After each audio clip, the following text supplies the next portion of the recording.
ದೇವೇಗೌಡರ ಕುಟುಂಬದ ನಂತರ ಈಗ ಯಡಿಯೂರಪ್ಪ ಅವ್ರ ಕುಟುಂಬನ ಟಾರ್ಗೆಟ್ ಮಾಡಿದ್ದಾರೆ ಅಂತ ಕುಮಾರಸ್ವಾಮಿ ಅದೇ ನಮ್ಮ ಮೇಲೆ ಕೇಸ್ ಹಾಕಿದ್ರೆ ಅದು ಟಾರ್ಗೆಟ್ ಅಲ್ವಾ? ನನ್ನ ಮೇಲೆ DK ಶಿವಕುಮಾರ್ ಮೇಲೆ ರಾಹುಲ್ ಗಾಂಧಿ ಮೇಲೆ ಕೇಸ್ ಹಾಕಿದ್ರೆ ಅದು ಏನಂತ ಕರೆಯೋದು? ರಾಹುಲ್ ಗಾಂಧಿ ಅವ್ರ ಮೆಂಬರ್ಶಿಪ್ನೇ ರದ್ದುಗೊಳಿಸಿದ್ರು, ಅದಕ್ಕೆ ಏನಂತ ಕರೆಯೋದು? ಏನಂತ ಕರೆಯೋದಂದ್ರೆ ಈಗ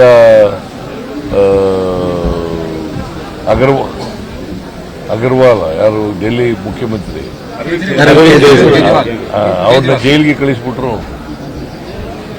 ಅದೇನದು ಏನಂತ ಕರೆಯೋದು? ಅದನ್ನ ದ್ವೇಷದ ರಾಜಕಾರಣ ಅಂತ ಕರಿಬೇಕು, ಇಲ್ಲ ಪ್ರೀತಿ ರಾಜಕಾರಣ ಅಂತ ಕರಿಬೇಕು? ಸೇಡಿನ ರಾಜಕಾರಣ ಮಾಡೋರು ಅವರು. ನಾವು ಯಾವತ್ತೂ ಕೂಡ ಸೇಡಿನ ರಾಜಕಾರಣ ಮಾಡಲ್ಲ. ಏನ್ ಪೈಪೋಟಿ ಇದೆಯಾ? ಆ ಥರ ಅಂತಂದ್ರೇನು? ನಾನು ಹೇಳದದು ಪುನಃ ನೆನ್ನೆ ಹೇಳಿದ್ದೀನಿ, ಮತ್ತೆ ಕೇಳ್ತಾ ಇದ್ದೆ ಅದೇ ಪ್ರಶ್ನೆ. ನೀನು ನೆನ್ನೆ ಹೇಳಿದ್ದೀನಿ ನಾನು. ಏನಂತ ಹೇಳಿದೆ? We are not going to do vindictive politics. ಗೊತ್ತಾಯ್ತಾ? ವಿಂಡಿಕ್ಟಿವ್ ಪಾಲಿಟಿಕ್ಸ್ ಮಾಡೋ ನಾವು ಇವತ್ತಿನವರೆಗೆ ಮಾಡಿಲ್ಲ. ನಾನು ನಿನ್ನೆ ಮೊನ್ನೆ ರಾಜಕೀಯಕ್ಕೆ ಬಂದಿಲ್ಲ. ಇವತ್ತಿನವರೆಗೆ ಯಾರ ಮೇಲೂ ಕೂಡ ವಿಂಡಿಕ್ಟಿವ್ ಪಾಲಿಟಿಕ್ಸ್ ಮಾಡಿಲ್ಲ.